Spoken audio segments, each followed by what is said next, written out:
Tesco was a global titan, a retail machine that dominated Europe and Asia, operating with a level of discipline that made competitors tremble. But in 2007, they made a billion-pound bet on America. It would become one of the most expensive and misunderstood lessons in modern business history. How does a company that understands grocery retail better than almost anyone fail so spectacularly in the world's largest consumer market? This is the story of Fresh and Easy. A failure that wasn't just a bad quarter. It was a total strategic, operational, and cultural collapse. By the time the exit was announced, the business had absorbed more than £1 billion of capital in less than 6 years. Tesco was forced to announce a matching £1 billion write-off tied to the exit. £2 billion in total value simply evaporated. To understand the scale of this error, we have to look at who Tesco was. They were masters of operational discipline and logistics. They had successfully expanded into Poland, Thailand, and South Korea. They were a proven operator with global retail muscle. Their secret weapon was the club card. It gave them a granular understanding of shopper behavior that was years ahead of their rivals. They didn't just sell groceries, they studied people. This confidence in their data led them to believe they could conquer America. In 2007, Tesco launched Fresh and Easy. They targeted the Southwest, aiming for a small format, neighborhood model. This was an attempt to disrupt the American landscape by building a chain designed for modern, time-pressed households.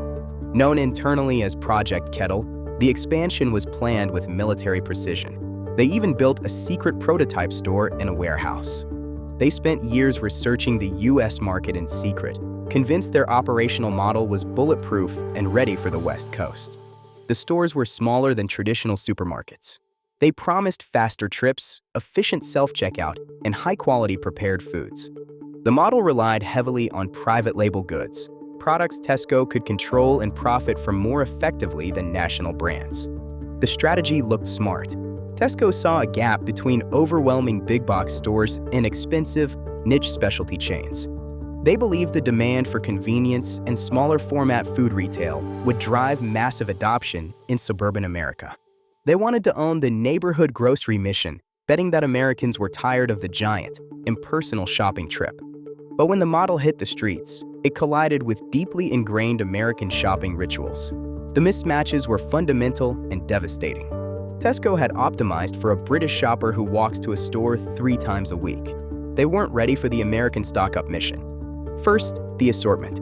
Fresh and Easy initially carried about 3,500 items. That's only 10% of a typical US supermarket. For Americans doing a weekly stock-up, the choice was too narrow. It worked as a secondary stop, but rarely as a primary destination. Their reliance on private label meant shoppers couldn't find the national brands they trusted for decades. It felt like a store of compromises. Without the anchor of familiar national brands, the value proposition of the private label didn't have enough destination power. This led to a trip mission mismatch. In car-based suburban markets, grocery shopping is a high-volume, one-stop mission. Tesco's top-up model works in dense European cities, but it struggled where households expect to find everything under one roof. In the US, convenience is efficiency of the trip. Adding a second stop at Fresh and Easy was an inconvenience, not a solution for busy families. The suburban Southwest shopper is trained to buy in bulk once a week.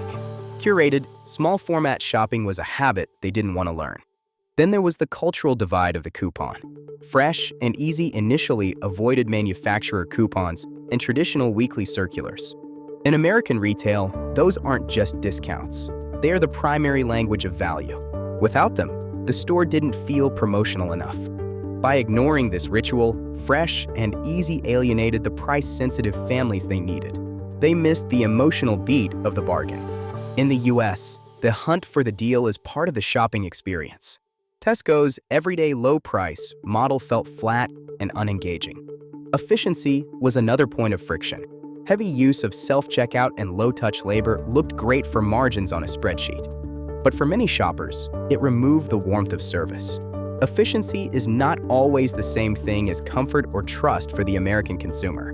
American stores are often social hubs. By removing the human element, Fresh and Easy felt like a vending machine, not a neighborhood grocer. For some, The self-checkout felt like a chore they were being forced to perform for the store's benefit, rather than their own convenience. Tesco pushed pre-packaged meals aggressively, assuming convenience meant ready-to-eat. But local tastes and freshness cues differ profoundly. American freshness cues are tied to deli counters and visible preparation, not items sitting in plastic on a refrigerated shelf for days. British shoppers accept the chilled meal. Americans saw it as processed and old. It was a failure of sensory marketing and cultural taste. Convenience in the US often means pre-prepped ingredients to cook at home, rather than a pre-cooked meal to reheat in a microwave. Fresh and easy fell into the deadly middle. It wasn't as cheap as the value players or as premium as the organic giants like Whole Foods. It lacked a sharp, distinctive reason to exist. It was convenient, but it wasn't a destination. It didn't have a loyal, passionate tribe. And then there was the timing.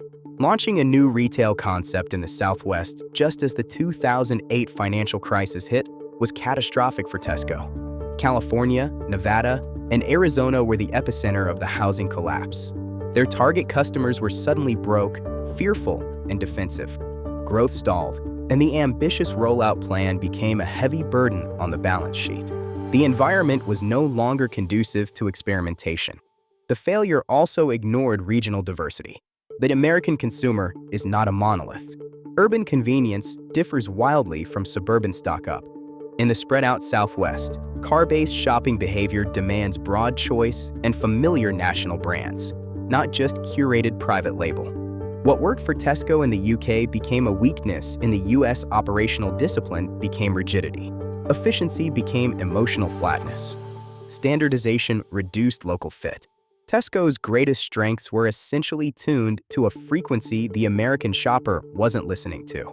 The scale of the failure was undeniable. At the time of exit, Fresh and Easy had nearly 200 stores and 5,000 employees across 3 states. They had added 1,000 items in a late-stage adjustment, but the bleeding of capital couldn't be stopped.